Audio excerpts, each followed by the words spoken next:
Welcome to the world of science fiction, where extraordinary tales come to life. Enjoy the journey.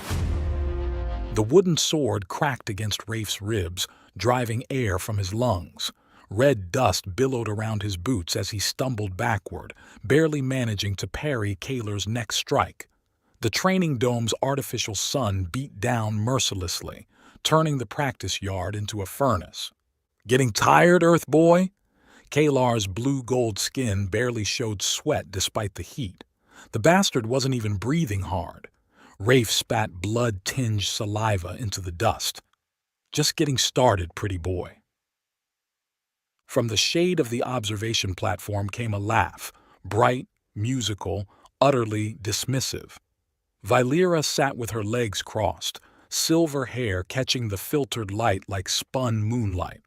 At 14, she already moved with the predatory grace her species was known for, violet skin shimmering with an inner luminescence that had nothing to do with the dome's lighting. "Rafe fights like a drunk docker," she called out, examining her nails with affected boredom. "All enthusiasm, no technique." "Helpful commentary as always, V." Rafe blocked another strike, his arms shaking from the impact. Kalar was stronger, had better reach, better training. But Rafe had grown up in the mining tunnels of Earth's orbital platforms. He knew how to fight dirty.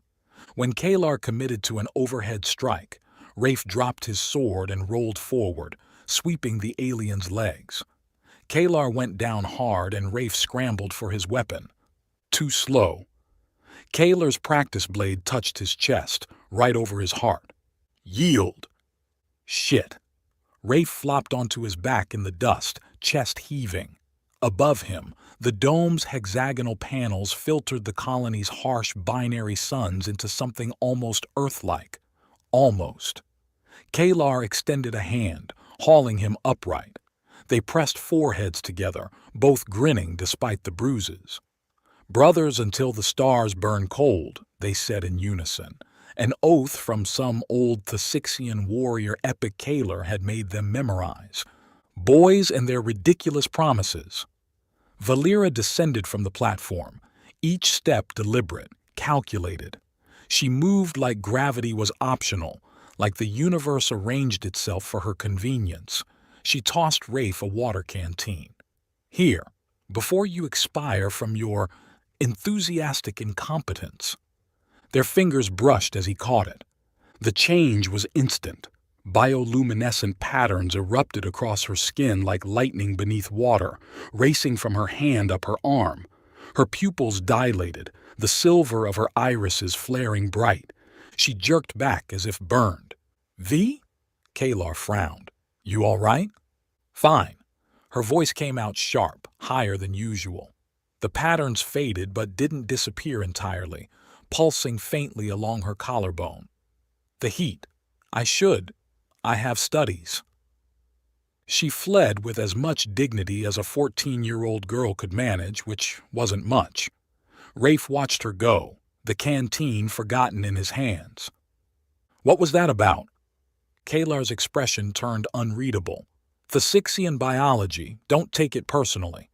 "I don't even know what it was." "Good. Keep it that way." But Kalar's jaw was tight, his usual easy smile nowhere to be found. "Come on, let's get cleaned up before Commander Reeves finds another suicide mission for us wannabe soldiers." 6 months later, the hegemony attacked. Rafe remembered the evacuation in fragments, explosions turning the sunset green, Kalar dragging Valeera toward a diplomatic transport, her silver hair whipping in the firestorm winds. Rafe trying to reach them through the crowd, a rifle in his hands he barely knew how to use. Their eyes met across the chaos. Valeera's mouth formed his name.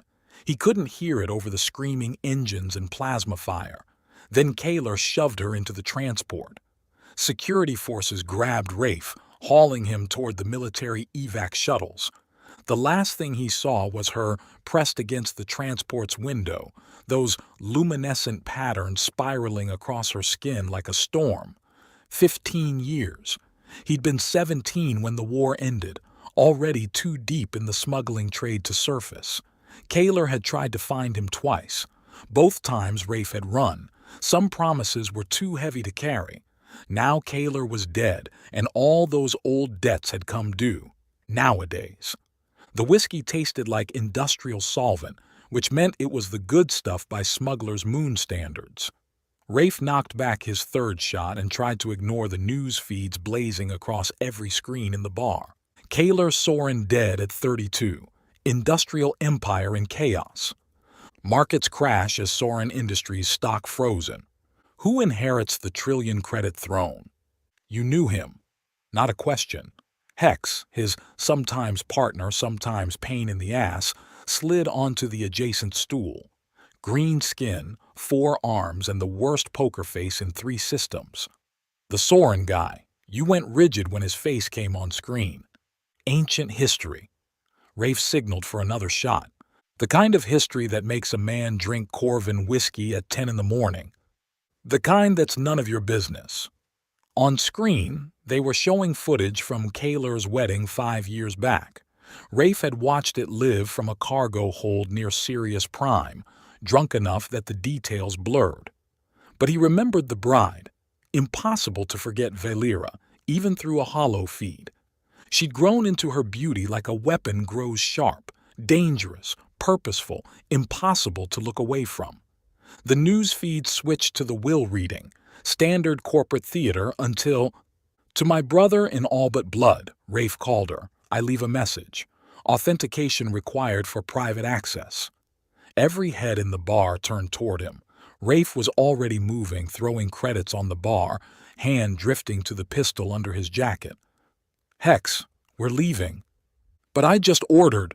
"Now." They made it 3 blocks before the first bounty alert went live.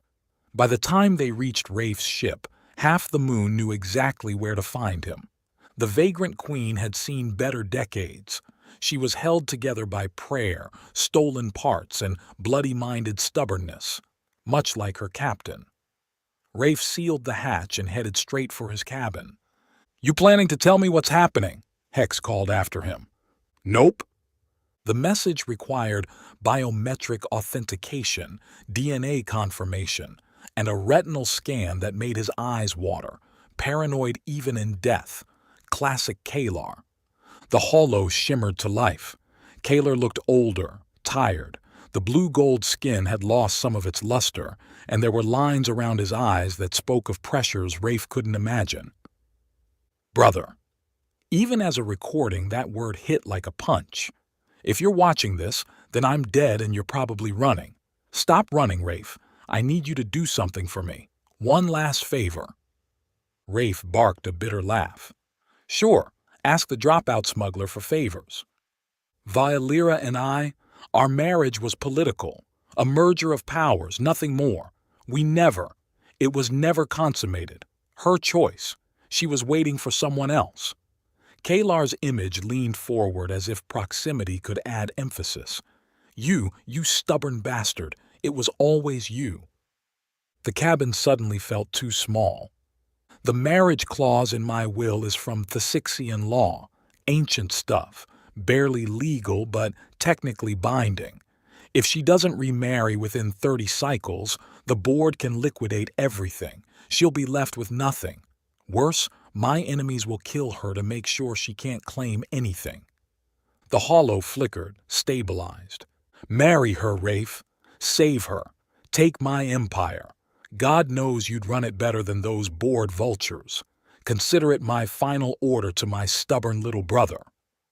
A ghost of the old smile crossed Kalar's face.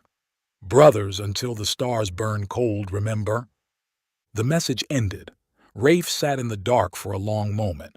Then he accessed the public feeds, searching for Valera's current location. Thesix Prime. Of course. The gleaming capital of her people's coalition, where humans were about as welcome as plague rats. Hex! He headed for the cockpit. Plot a course for Thesix Prime. That's coalition space. They shoot humans on sight there. Only if we're lucky. Rafe dropped into the pilot's chair, running pre-flight checks. How do you feel about a really stupid, probably fatal rescue mission? Is it profitable? Obscenely. Then I feel fantastic about it. The approach to Thesix Prime required 3 forged transponder codes, a hefty bribe to orbital control, and flying through a meteor shower that the locals considered mild weather. By the time Rafe reached the capital's glittering spires, his nerves were shot, and 6 different criminal organizations knew exactly where he was. Valera's tower scraped the sky like a glass needle, each floor rotating independently to create a subtle spiral effect. Very Thesixian, beautiful, impractical, and slightly nauseating to human sensibilities. "You're sure about this?" Hex's voice crackled through the earpiece. "Because those look like military-grade gunships converging on your position." Rafe checked his pistol's charge pack. "Corporate assassins. They move different from military." "Oh, good. Corporate assassins. That's so much better." The Sky Lounge occupied the top 3 floors, accessible only by private elevator or, if you were stupid enough, the exterior maintenance platforms. Rafe mag-locked his boots to the outside of floor 97 and started climbing. Wind tried to peel him off the building. His fingers went numb despite the grip enhancers. Below, the city sparkled like a circuit board, beautiful and utterly indifferent to whether he lived or died. The assassins reached the elevator first. Rafe heard the explosion 2 floors down, felt the building shudder. No time for subtle. He planted a breaching charge on the panoramic window and dove aside. Glass erupted inward in a glittering cascade. Rafe rolled through, came up with his pistol drawn, and found himself facing the most beautiful woman in 3 systems. Valera stood in the center of the room like she'd been expecting him. The years had transformed her from lovely to devastating. Her violet skin seemed to glow from within, silver hair flowing past her waist like liquid starlight. The gown she wore shifted between transparent and opaque with each movement, a teasing dance of shadow and light that should have been illegal in most systems. She held a goblet of something that glowed blue-white, regarding him with those impossible silver eyes. Rafe called her. Her accent had mellowed but still made his name sound like music. 15 years of silence and you announce yourself by destroying my window. There are... Plasma fire erupted behind him. Rafe dove, tackled her behind a couch that immediately disintegrated under the barrage. Corporate assassins. I noticed. She set down her wine with deliberate calm, then extended her arms. The blades emerged from hidden sheaths along her forearms, organic metal, grown rather than forged, sharp enough to split light. A Thesixian warrior's inheritance, passed through bloodlines. How many? 6, maybe 7. Is that all? She smiled, and it was nothing like the girl he remembered. This was a predator's expression. They should have sent more. The first assassin through the window lost his head before his feet touched the floor. Valera moved like liquid violence, her species' natural grace weaponized into something lethal. Rafe covered her, picking off targets she drove into the open. An assassin got behind him, monoblade raised for a killing stroke. Valera's hand closed around the attacker's wrist, twisted. The crack of breaking bone was audible even over the plasma fire. She opened his throat with surgical precision, violet skin now splattered with very human red blood. Their eyes met across the corpse. 15 years collapsed into nothing. "Behind you!" Rafe shot past her shoulder, dropping an assassin who'd been lining up a shot. They fought back to back, rotating through the room's debris. His human unpredictability, her alien precision. When the last body fell, they stood among the wreckage, both breathing hard. "Your timing remains terrible," she said, wiping blood from her blade with pieces of her ruined gown. 5 more minutes, and I would have been in the bath. "Your security is shit." They walked right in. "They had inside help." She nudged a corpse with her foot.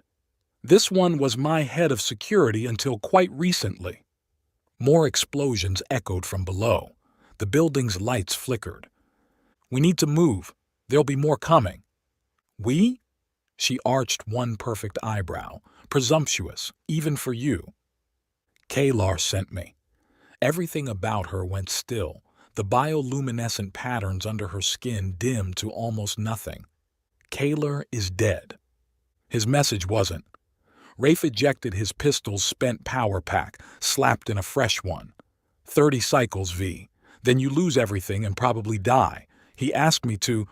I know what he asked. Her voice could have frozen stars. My husband was many things, but subtle wasn't one of them. The building shook again, closer this time. "Look, we can discuss his matchmaking from beyond the grave later. Right now, we need to." She kissed him. It was nothing like he'd imagined, and he'd imagined it. Those long nights between stars. Her lips tasted of alien wine and violence. The pheromones hit his system like a drug, making his vision blur at the edges. Bioluminescent patterns erupted across her skin, so bright he could see them through closed eyelids. She pulled back, leaving him gasping. "What?" "Biological sampling." She licked her lips, considering. "You've been gene-modded. Black market work, but quality. Trying to survive in places humans shouldn't." "The 15 years, Rafe." The patterns on her skin pulsed with something that might have been anger or desire or both. 15 years of silence, and now you crash through my window playing hero? "I'm trying to save your life." "I don't need saving." She retrieved her wine, downing it in one swallow. "But I do need a husband, apparently, and Kalar, even dead, gets what Kalar wants." More assassins rappelled past the shattered window. Rafe grabbed her hand, pulled her toward the interior stairwell. "So that's a yes to the marriage proposal." She laughed, dark and rich.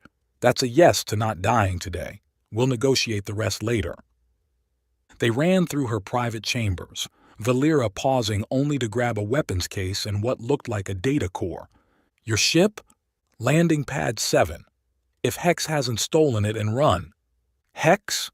They burst onto the landing pad to find the vagrant queen powered up and waiting, her cargo ramp lowering. "You brought that 4-armed coward?" "He's useful. He sold you out to the cartel. Twice. 3 times, actually, but who's counting?" They dove through the cargo door as plasma fire erupted around them. Hex was already lifting off, cursing in 3 languages. "Corporate assassins!" he yelled from the cockpit. "You said rescue mission, not suicide run." "Same difference." Rafe sealed the hatch. "Get us to open space." Valera stood in his cargo hold like she owned it, silver hair somehow still perfect despite the fight. The bioluminescent patterns had calmed to a slow pulse along her arms and throat. "This ship is held together with tape and prayer. Molecular bonding strips and careful maintenance. It smells like feet. That's Hex. You get used to it." She turned those impossible eyes on him. 15 years, and this is what you became? A smuggler with a broken ship and questionable associates? Better than a trophy wife in a glass tower. The temperature in the cargo hold dropped 10 degrees. Her blades extended halfway before she caught herself. "Kalar was my friend." "Mine too." They stood there, the weight of shared history and fresh grief settling between them. "The marriage," she said finally. "It won't be simple. The Sixian law requires the Velthara, the bonding trials. Many die attempting them." Kalar mentioned that might be a thing. "And the consummation requirements." The patterns on her skin flared brighter. "Human biology isn't compatible. You could die." "Also mentioned that." "And you still came." Rafe met her gaze. "Brothers until the stars burn cold. I owed him that much." Something shifted in her expression. "Just him?" Before he could answer, Hex's voice crackled over the comm. "Whatever touching reunion you're having back there, we've got 6 pursuit ships and a fucking battlecruiser on our tail. Please tell me the scary purple lady has money for bribes." Valera smiled, the first genuine expression he'd seen from her. "I have something better. The command codes for my late husband's private fleet." She headed for the cockpit. "Try to keep up, Earth Boy. Things are about to get interesting." The ceremonial collar tried to strangle him again. Rafe yanked at the living fabric, which responded by tightening further, apparently offended by his lack of appreciation for Thasixian formal wear. "Stop fighting it." Valera's voice carried through the preparation chamber's door. "It responds to anxiety. It responds to sadism." The collar finally loosened, probably just to prove it could. The rest of the outfit wasn't much better. Layers of bioreactive material that shifted color and texture based on his body temperature, which currently ran somewhere between nervous and about to bolt. 3 minutes until broadcast, Hex announced from his position as the galaxy's most unlikely best man. "Try not to throw up on the trillion-credit bride." "Your confidence is inspiring." The door dissolved, because of course it did. Regular doors were too mundane for the Sovereign's dream, and Valera entered. Rafe forgot how to breathe. The dress wasn't fabric. It was condensed starlight, flowing over her violet skin like liquid cosmos. Actual stars seemed to drift through the material, and her silver hair had been woven with fiber optics that created a constellation effect. The bioluminescent patterns under her skin pulsed in rhythm with the dress, creating layers of light that hurt to look at directly. "You clean up adequately," she said, but her pupils were dilated, the silver of her irises almost entirely consumed by black. "You look like a billion-credit investment opportunity." She adjusted his collar with sharp fingers. "That's the point. Half the board is watching, waiting for us to fail." "Romantic." "Romance is for species that can afford it." But her hand lingered on his chest, and he felt her pulse accelerate through her fingertips. "Remember, when we drink from the chalice, don't fight the visions. The Sixian bonding wine shows truth, whether you want to see it or not." "What kind of truth?" Her smile was razor-sharp. "The kind that ends marriages before they begin." The ceremony platform extended from the dreadnought's hull into open space, protected by an energy field that turned the vacuum into a cathedral. The entire sector was watching, literally. Rafe counted 37 news drones before giving up. Admiral Kess officiated, his forearms moving through blessing gestures that probably meant something profound in Thasixian culture. Rafe focused on not tripping over the energy tethers that connected him to Valera, another tradition apparently. Every time one of them moved, the other felt it as a gentle pull. "The chalice," Kess intoned, producing a cup that seemed to be carved from a single black pearl. The liquid inside swirled with its own light, galaxy purple with threads of silver. Valera drank first, her throat working as she swallowed. The patterns on her skin flared so bright that several drones had to adjust their exposure settings. She passed it to Rafe with steady hands, but her eyes warned him, "Survive this." The wine tasted like starlight and memories. The visions hit immediately. Valera at 17, standing at a viewport as news of his supposed death played across screens.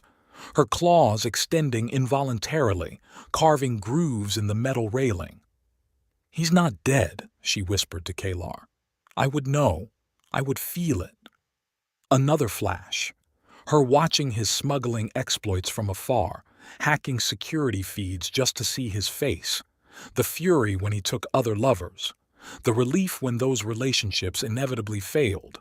Her wedding night with Kalar, standing on opposite sides of a bedroom, fully clothed. "I won't apologize for loving him," she said. Kalar's response, "I won't ask you to. Just help me build something that will outlive us all." Rafe gasped, back in the present. Blood ran from his nose, a side effect of human nervous systems processing Thasixian psychotropics. Valera steadied him with one hand, her own eyes wet with tears that glowed faintly blue. "I now pronounce this union witnessed by the stars," Kess declared. "May it burn bright and brief, as is the way of all passionate things." "Cheerful," Rafe muttered. "Kiss her already," Hex shouted from the crowd. "Some of us have money riding on this." Valera turned to him, and for a moment the masks dropped. She looked young, uncertain, desperate for something real in this choreographed farce. Rafe pulled her close and kissed her like the cameras weren't there, like the board wasn't watching, like they were still teenagers in a dusty training dome with their whole lives ahead of them. The bioluminescent response was instantaneous and overwhelming. Light exploded from every point of contact, racing through her dress, creating a feedback loop that shorted out half the news drones. The crowd gasped. Someone fainted. When they finally broke apart, Valera's expression was stunned. "That was adequate," he suggested. She laughed, actually laughed, and the sound was worth every credit in Kalar's empire. Their quarters took up an entire deck of the dreadnought. Lavish didn't begin to cover it. The bedroom alone was larger than most ships Rafe had flown. But there was one problem. "The walls are transparent," he said flatly. "The Sixian tradition." Valera kicked off her shoes, which immediately scurried away to clean themselves. Newlyweds have nothing to hide. "They're not transparent, they're missing. I can see the crew quarters next door." Sound permeable polymer. Another tradition. She began pulling pins from her hair, silver strands cascading down. "The crew must witness the passion of the union. The crew can witness my fist if they try." Such violence. She moved past him, close enough that her pheromones made his head swim. "And here, I thought humans were civilized." Rafe grabbed a bottle from the bar, real Earth whiskey, probably worth more than his ship. "How about we civilize ourselves unconscious and deal with the perverted architecture tomorrow?" "Drinking already? The night is young." She pulled a hidden blade from her dress, using it to slice the garment's connectors. It pooled at her feet like liquid night, leaving her in undergarments that were more suggestion than clothing. "I'm going to shower. Try not to die of propriety while I'm gone." The shower was, naturally, visible from the bedroom. Rafe focused on the whiskey, and definitely not on the way water created prismatic patterns on violet skin. "You're grinding your teeth," she called out. "I can hear it from here." Traditional Earthling mating sound. "Liar." The first assassin came through the ceiling. Rafe rolled off the bed, grabbed the whiskey bottle, and shattered it across the intruder's face. The second came through what he'd thought was a solid wall. No time for weapons. He was in his boxers and she was in the shower, and Valera burst from the bathroom wrapped in shadows and rage. Her sleeping gown was less clothing and more strategic wisps of darkness that moved independently, covering just enough to be legal on most worlds. Water still dripped from her hair as she extended her arm blades. Really? She decapitated an assassin with casual grace. On my wedding night? Technically, our wedding night, Rafe corrected, dodging a monomolecular blade that would have bisected him. He grabbed a decorative vase, discovered it was actually a stasis field generator, and activated it in an attacker's face. "Don't be pedantic while nearly naked." She flowed past him, the wisps of her gown shifting to maintain the bare minimum of coverage. "It's undignified." They fought back-to-back through the suite. Rafe's human unpredictability paired with her lethal precision. Every move brought them closer together, skin brushing skin, her pheromones mixing with adrenaline until he couldn't tell where combat ended and desire began. An assassin's blade tore through her gown's projection matrix. The garment flickered, failed, reformed barely in time. She snarled something in Thesixian that definitely wasn't in any translation database. "Behind you!" Rafe tackled her as projectiles shredded the space where she'd been standing. They hit the floor hard, him on top, both breathing heavy. Her bioluminescence was going crazy, creating a light show that would have been beautiful if people weren't trying to kill them. "Your timing," she twisted, throwing him off as another blade swept through the air, "remains terrible." "My timing is perfect." He grabbed an attacker's wrist, broke it, used the man's own weapon against him. "You're just hard to impress." The last assassin fell.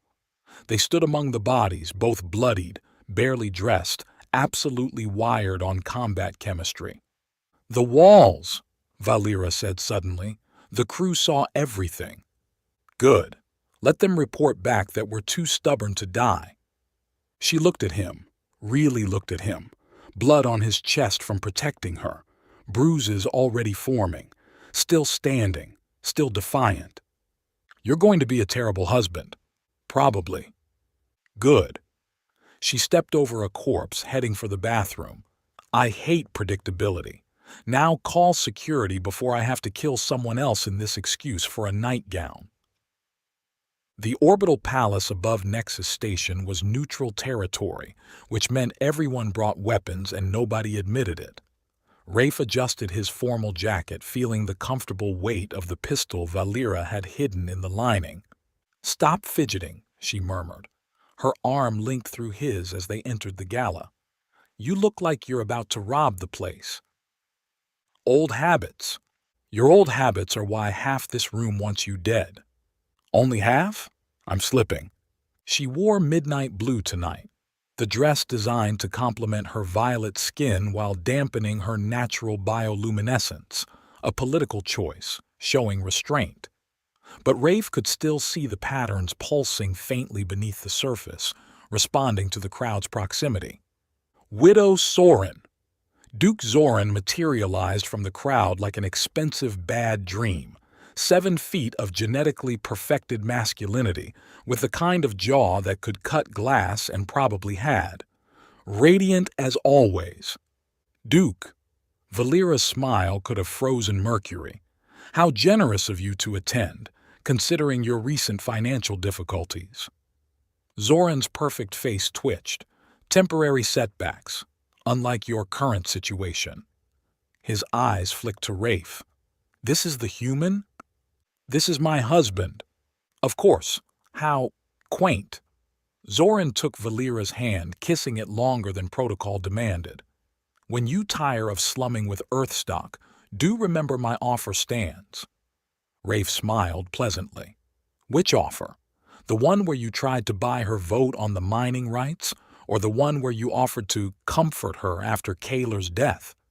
I lose track of desperate men." The Duke's hand moved to his ceremonial blade. Rafe's moved to his hidden pistol.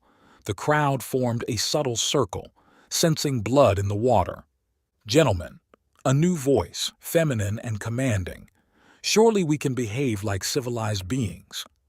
The woman who emerged from the crowd was impossible.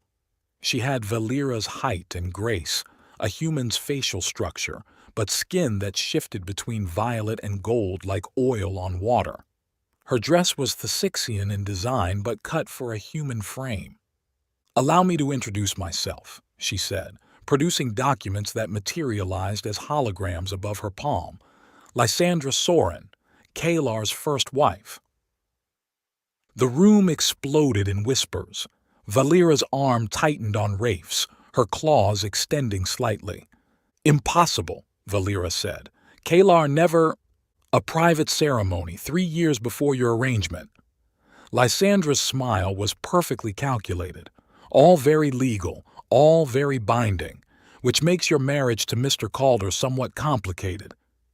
"Bullshit." Rafe stepped forward. "Kalar would have mentioned—" "Would he?" Lysandra circled them slowly. "Did he mention the Genesis Project?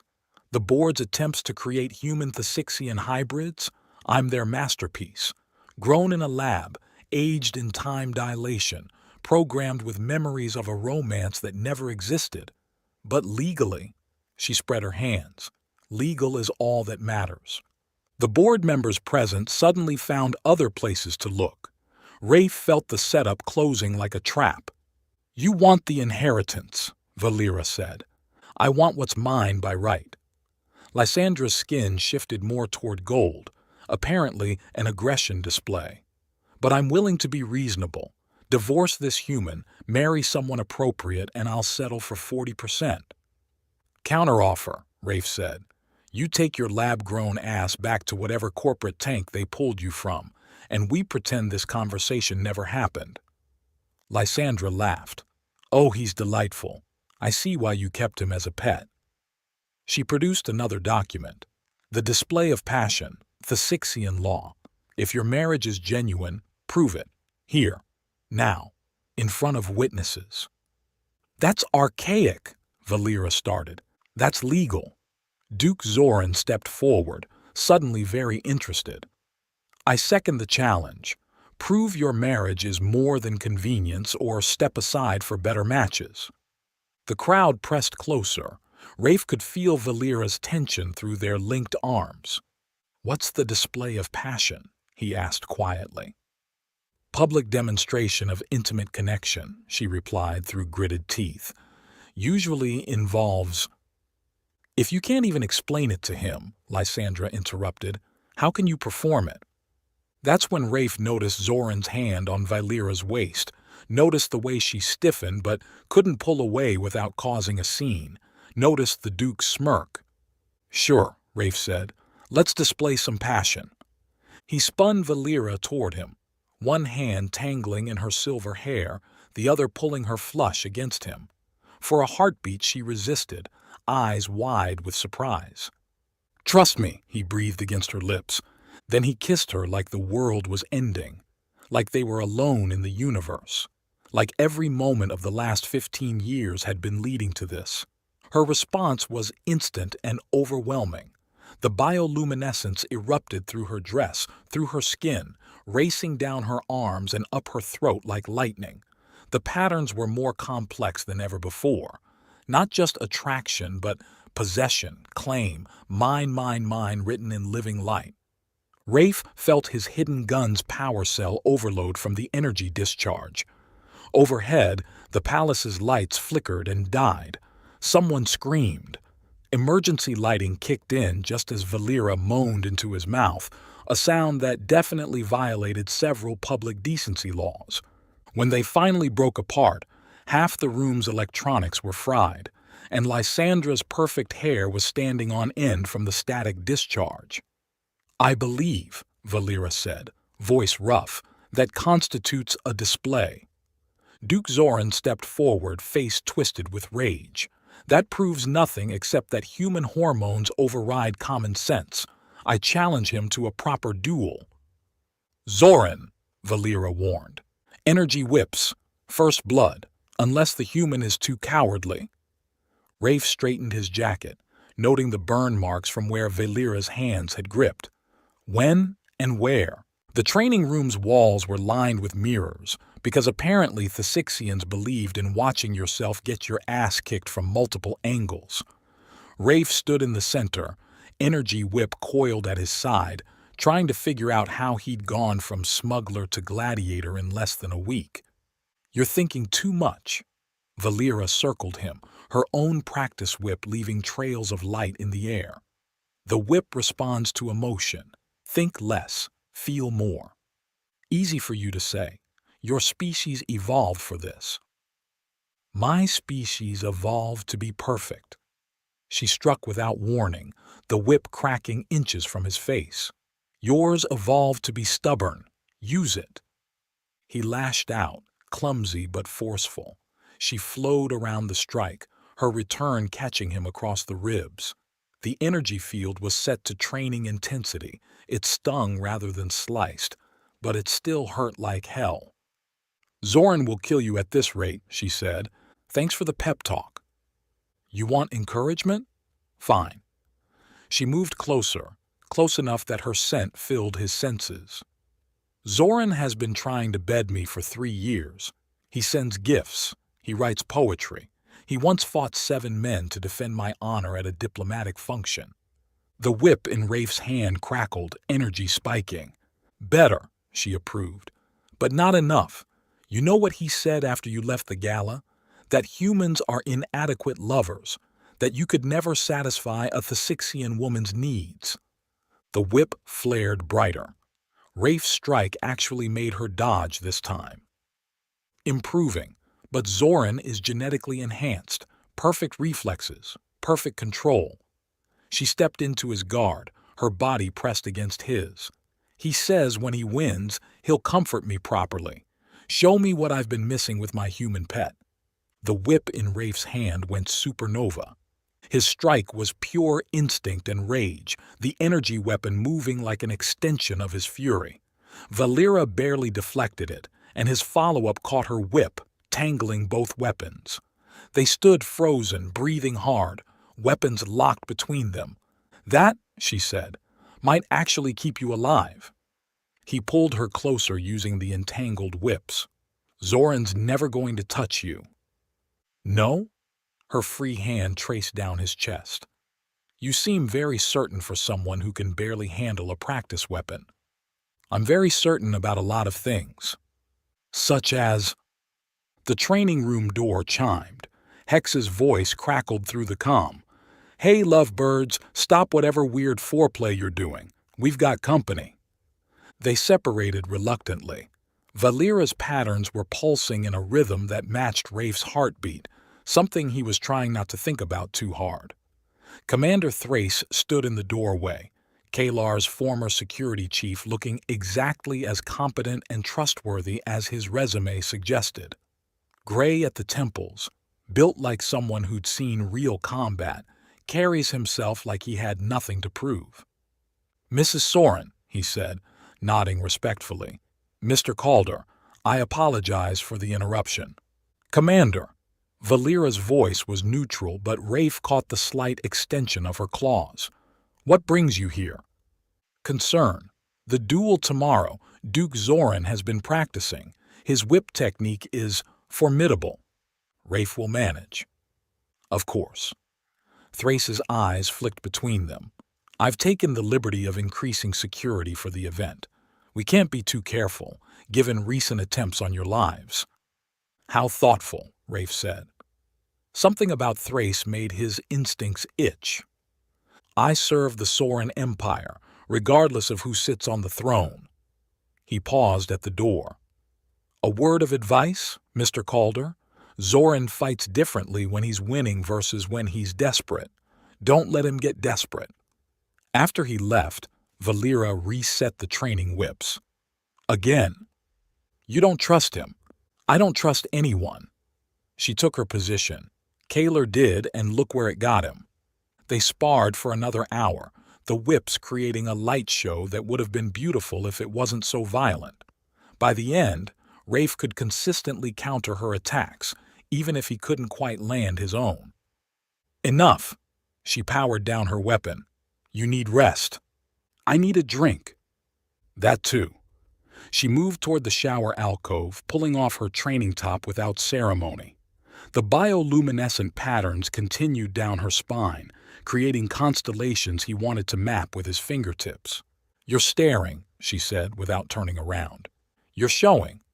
The Sixians have no nudity taboo. She glanced over her shoulder. Does it bother you? Everything about you bothers me. She laughed, low and genuine. Good. Kalar always said I needed someone who wouldn't worship me. No danger of that.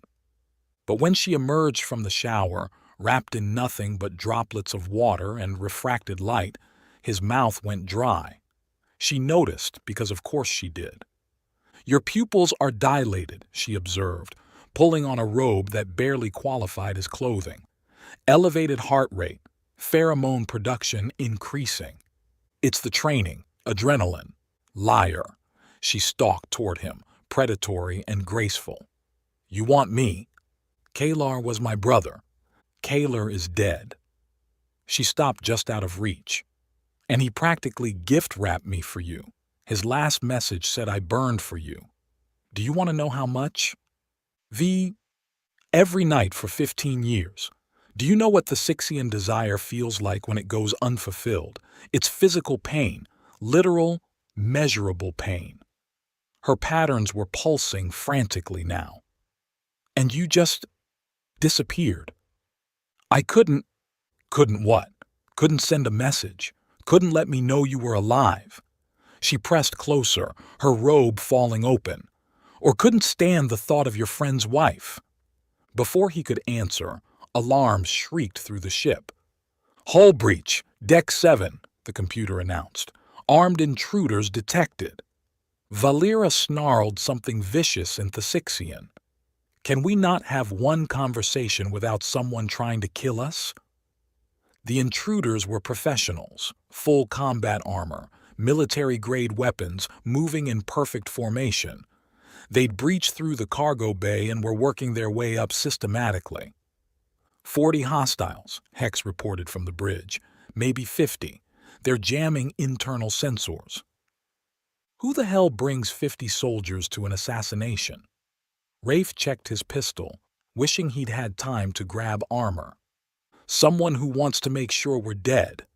Valera had changed into combat gear in seconds, a biosuit that was basically weaponized skin. Or someone who knows what I'm capable of. They moved through the ship's corridors, hunting the hunters. The first squad they encountered never saw them coming. Valera dropped from the ceiling like a nightmare, blades singing. Rafe covered her, picking off targets with precise shots. These aren't random mercs, he said, examining a body. This is military hardware, corporate military. Thrace. They both said it simultaneously. He knew exactly where we'd be, Valera said. Knew our routines, knew... She stopped, eyes widening. The duel tomorrow. If we die tonight, it gets blamed on Zoran's supporters. More soldiers rounded the corner. The firefight was brutal and quick, leaving the corridor painted with blood and plasma burns. We need to get to the bridge, Rafe said. If they take control of the ship, they already have. Thrace's voice echoed from the speakers. I'm genuinely sorry about this. You were never supposed to be here, Calder. This was meant to be clean. You killed Kalar. Valera's voice was ice and fury. The board killed Kalar.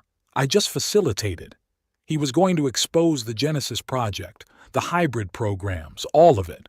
Couldn't have that. Footsteps echoed from multiple directions. Surrender, and I'll make it quick. Counteroffer, Rafe called out. You surrender, and we'll make it quick. Thrace laughed. 30 soldiers between you and the bridge. You're good, but not that good. That's when the lights cut out.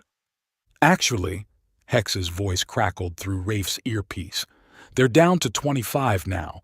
I might have vented a few sections. Oops. Hex, you beautiful four-armed bastard. Save the sweet talk. I'm trapped in the auxiliary control room. Could use some help. They fought through the ship deck by deck. Valera was magnificent, death given form and purpose. But there were too many soldiers, and they were running out of ammunition. On Deck 3, a blade caught Rafe across the shoulder. Not deep, but the wound burned wrong. Poison, he gasped, recognizing the creeping numbness. Thasixian neurotoxin. Valera's eyes went wide. No, no, no, no. His legs gave out. The toxin was fast, designed for her species' faster metabolism. In a human, it would take minutes, agonizing minutes, but still minutes. Get to the bridge, he managed through gritted teeth. Shut up. She dragged him into an empty cabin, sealing the door. I can fix this. You can't. I said shut up. She was already stripping his shirt, examining the wound. The healing ritual. It'll work. That's for Thasixians. It'll work because I'll make it work. Her claws extended and she opened shallow cuts along her own arms. Bioluminescent blood welled up, glowing like liquid starlight. This is going to hurt. She pressed her wounds to his and the world exploded. The pain was beyond description. Every nerve firing at once, his DNA screaming as something foreign invaded. But beneath the agony was something else. Memories that weren't his.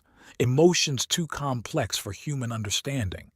Valera at 8, watching her parents die in a corporate war, her first glimpse of humans, fascinating in their chaotic imperfection, meeting him in that training dome, feeling her biology respond in ways that terrified and thrilled her. 15 years of emptiness, using Kalar's resources to track his movements, living vicariously through security feeds and smuggler reports. The night Kalar died, her first thought, now I can find him. He gasped back to consciousness. The wound was closed, but his body felt different. Wrong.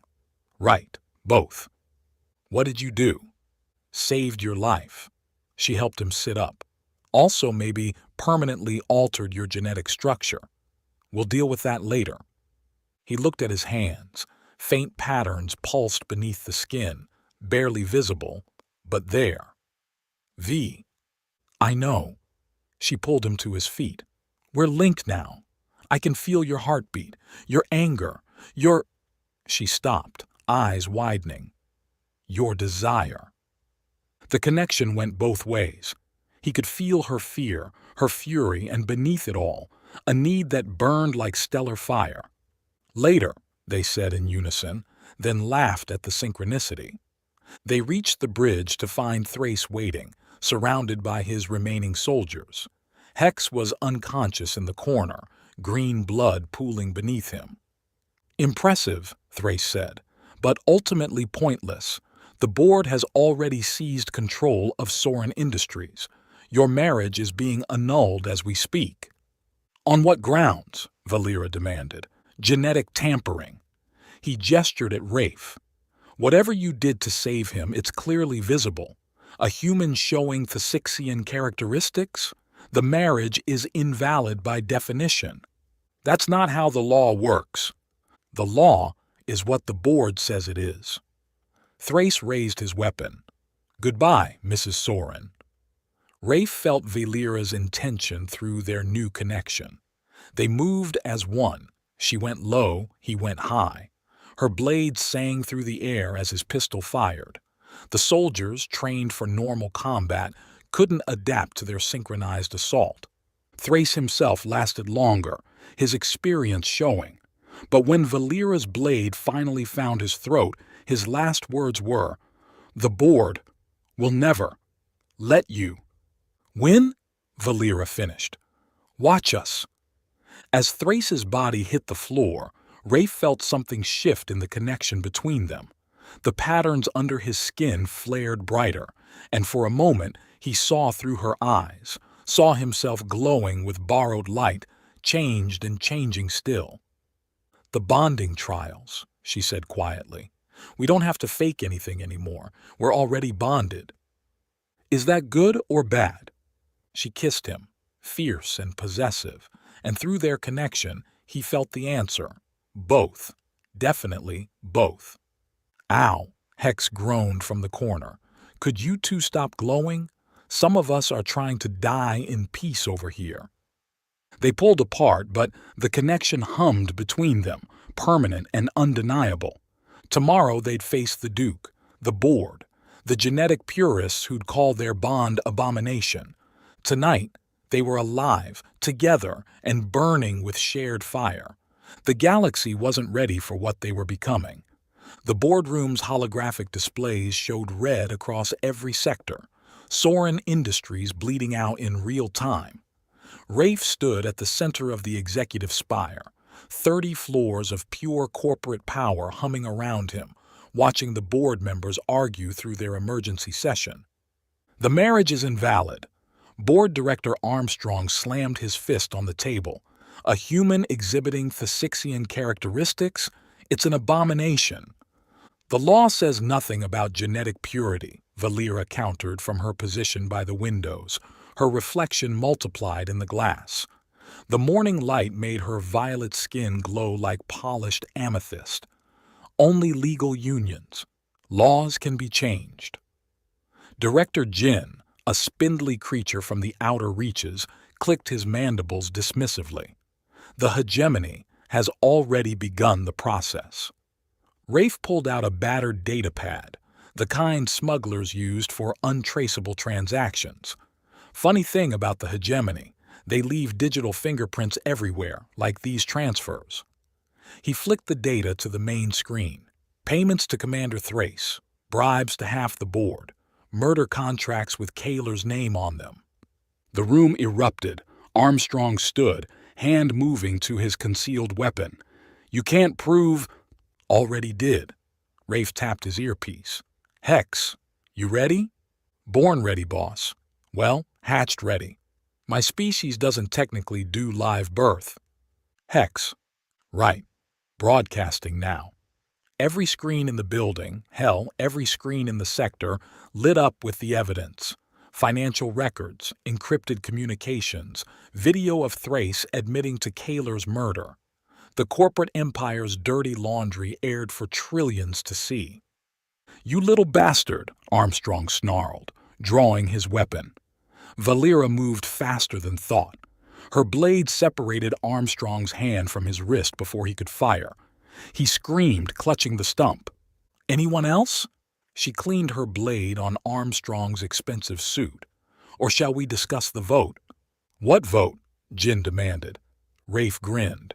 "The one happening right now. See, Kalar built something interesting into the corporate charter. In case of board malfeasance, any employee, from executives to janitors, can call for a confidence vote. Majority wins." The displays shifted, showing millions of votes pouring in from across the empire. Workers who'd been stepped on, middle managers tired of corruption, even some board members' own assistants, all voting to dissolve the current board. "This is illegal." Director Prath, whose gray skin was flushing purple with rage, stood shakily. "The hegemony will never—" "The hegemony can burn." Rafe's fingers flew across his datapad, implementing years of smugglers' knowledge about bypassing systems. "I've been dodging their surveillance for a decade. You think I don't know their weaknesses?" 3 more board members drew weapons. The room exploded into chaos.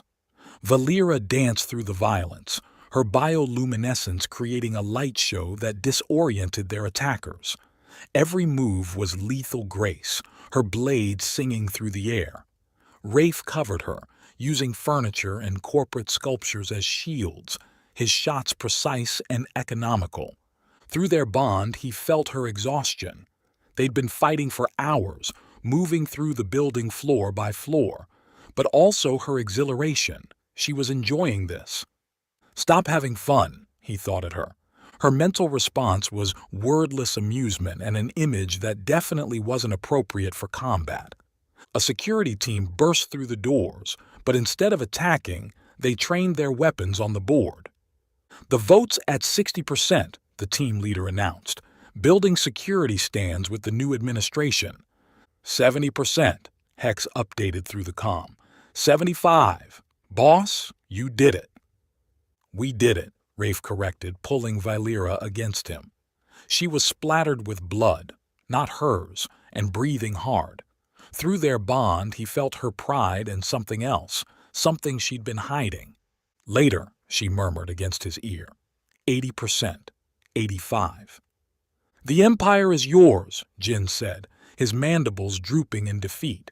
"But the hegemony will come for us," Valera finished. "Let them." 90%. "Attention Soren Industries," Rafe broadcast across the empire. "This is your new management speaking. First order of business, everyone gets a raise. Second, anybody working with the hegemony has exactly 1 hour to confess or face prosecution. Third," he looked at Valera, "we're hiring. Humans, Thasixians, anybody who believes the future isn't about genetic purity but about what we can build together. Apply today." The vote hit 95% and held. They'd won. Now they just had to survive it.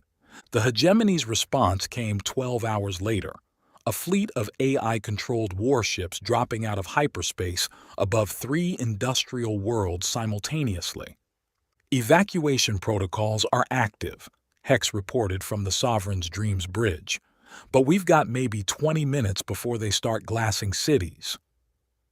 Rafe stood at the tactical display, mind racing through possibilities. The dreadnought was powerful but damaged from their recent fights. One ship against dozens. "We can't win straight up," he said. "Then we don't fight straight." Valera's fingers danced across the weapons console. The ship's AI core, Kalar modified it, installed something called the Phoenix Protocol. Which does what?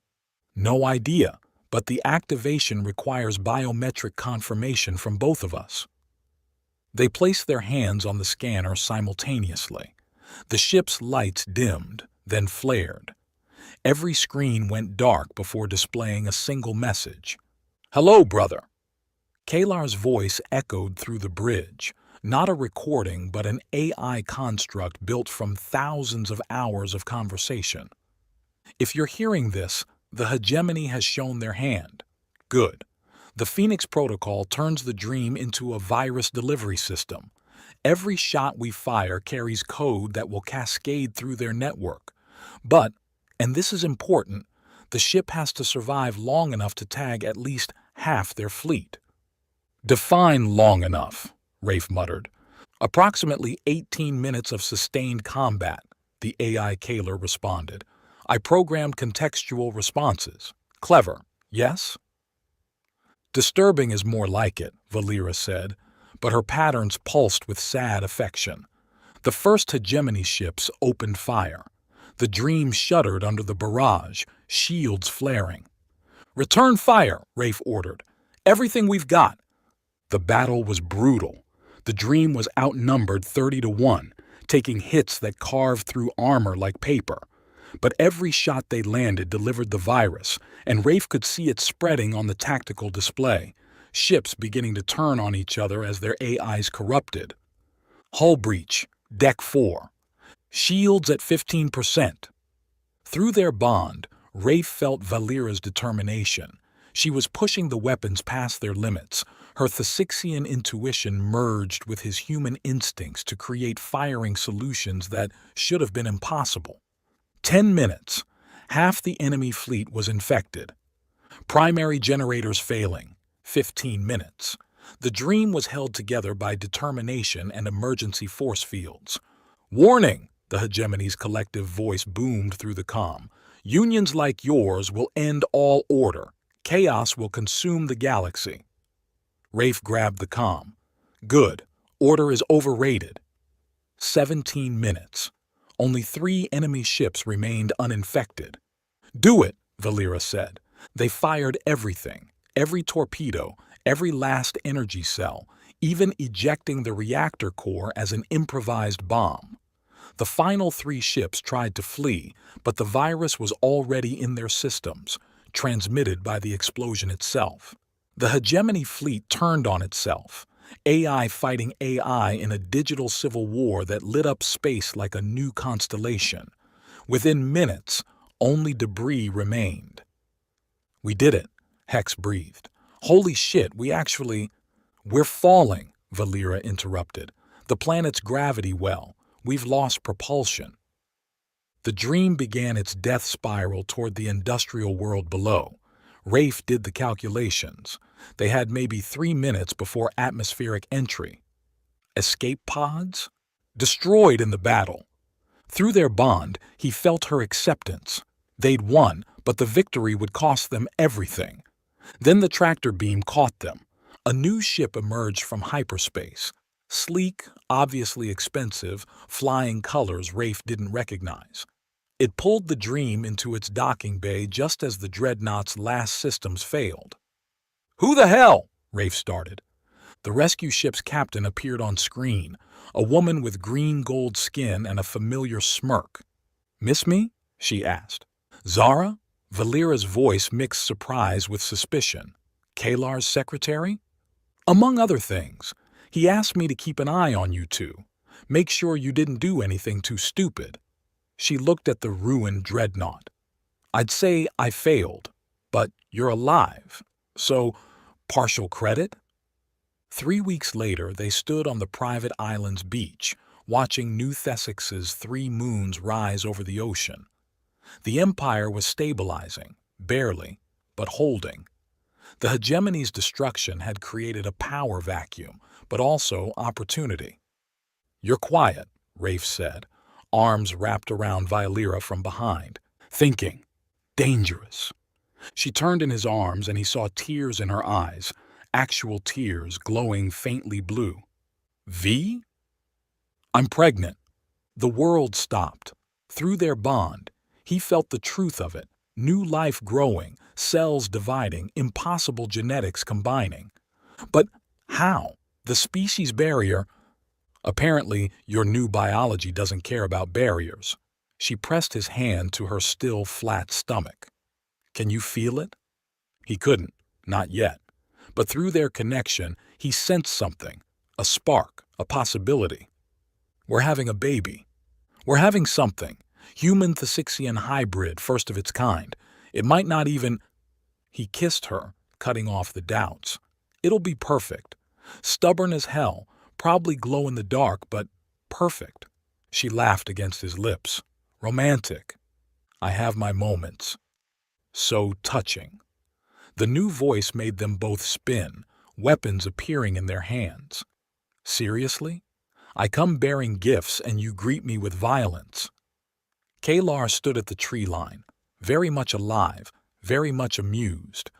Two young women flanked him, twins by the look of them, with blue-green skin and absolutely devoted expressions. "Hello, brother," Kalar said. "Miss me?" Rafe's pistol didn't waver. "You're supposed to be dead. Death is so limiting, I prefer strategically absent." "You son of a bitch." But Rafe was grinning, because now that he saw him, really saw him, the signs were obvious. The body at the funeral, wrong height by an inch. The will, too perfectly timed.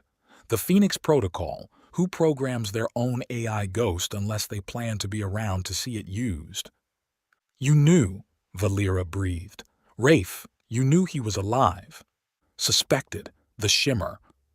"The what?" Kalar laughed, still catching the details others miss. "The holos at my funeral, they shimmered wrong. Biosynthetic overlay, not real tissue. You caught it." "Why?" Vylera's blade extended slightly. "Why fake your death?" "Because they were closing in. The board, the hegemony, even some of my own security." Kalar accepted a drink from one of his companions, who giggled and pressed closer to him. "The empire was unstable, held together by fear and tradition. I knew it would fall, so I decided who would catch it. Us. You? The war hero turned smuggler and the warrior princess. Human adaptability and Thasixian perfection." He raised his glass. "Plus, you two needed to stop dancing around each other. 15 years of pining was getting pathetic." "I should kill you," Vylera said. "Probably. But then who would be godfather to your daughter?" "Son," Rafe corrected automatically. Kalar's grin widened. "Daughter, I can tell. Those twins aren't just for show, they're medical specialists. Your offspring's biometrics are already fascinating." "It's a boy," Rafe insisted. "I can feel it through the bond." "Care to wager?" "You're on." They stood facing each other, two friends separated by death and lies and time. Then Rafe stepped forward, and they pressed foreheads together like they had as boys. "Brothers, until the stars burn cold," they said in unison. Vylera rolled her eyes.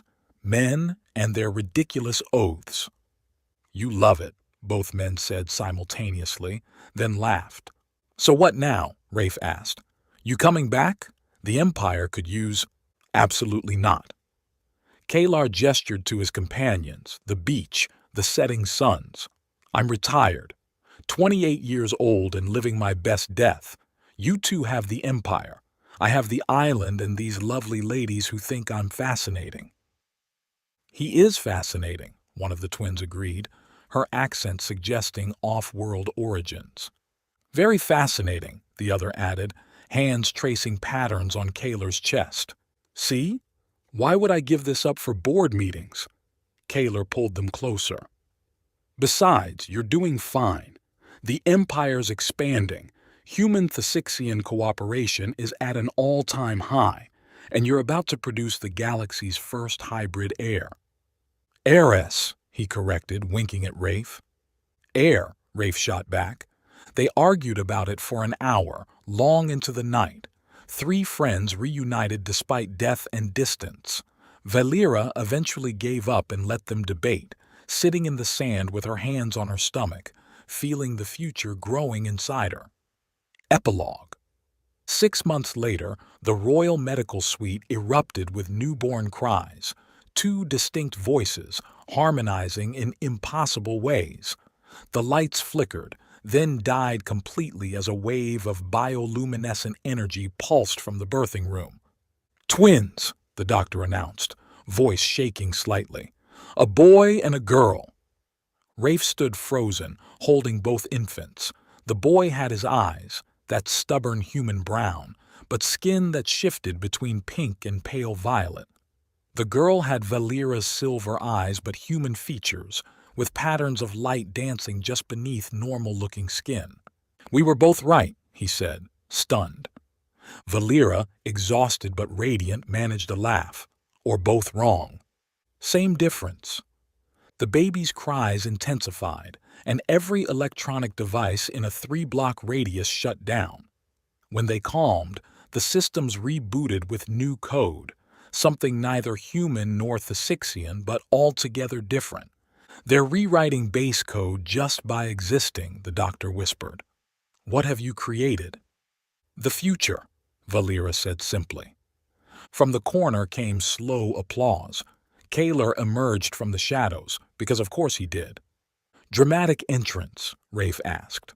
Really? I'm supposedly dead. Everything I do has to be dramatic.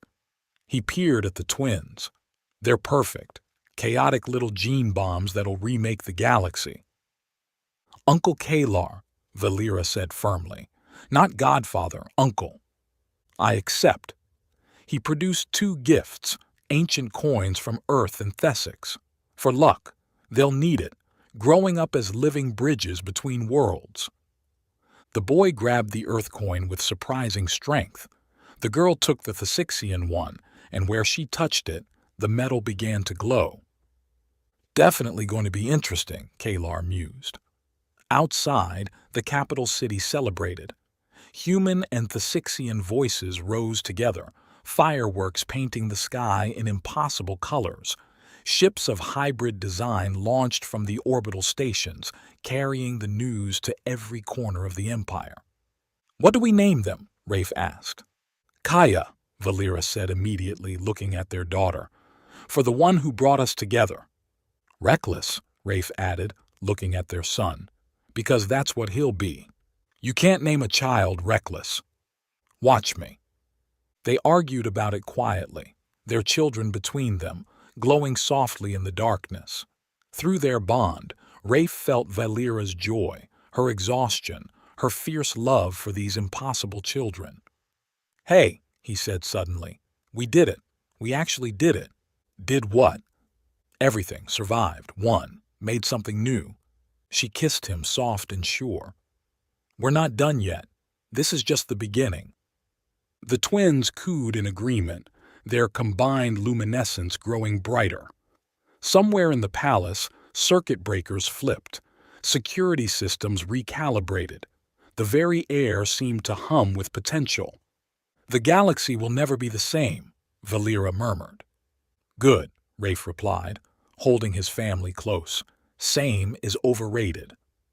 Outside their window, 2 moons aligned perfectly, casting silver light across the new world they were building. In the distance, a message beacon activated, carrying news of the births to every inhabited system. The age of pure species was ending. The age of beautiful chaos had begun. And in a villa by the ocean, Kaler raised a glass to the stars. His companions curled against him, watching the future unfold exactly as he'd planned. Brothers until the stars burn cold, he whispered to the night. The stars, for their part, burned brighter than ever.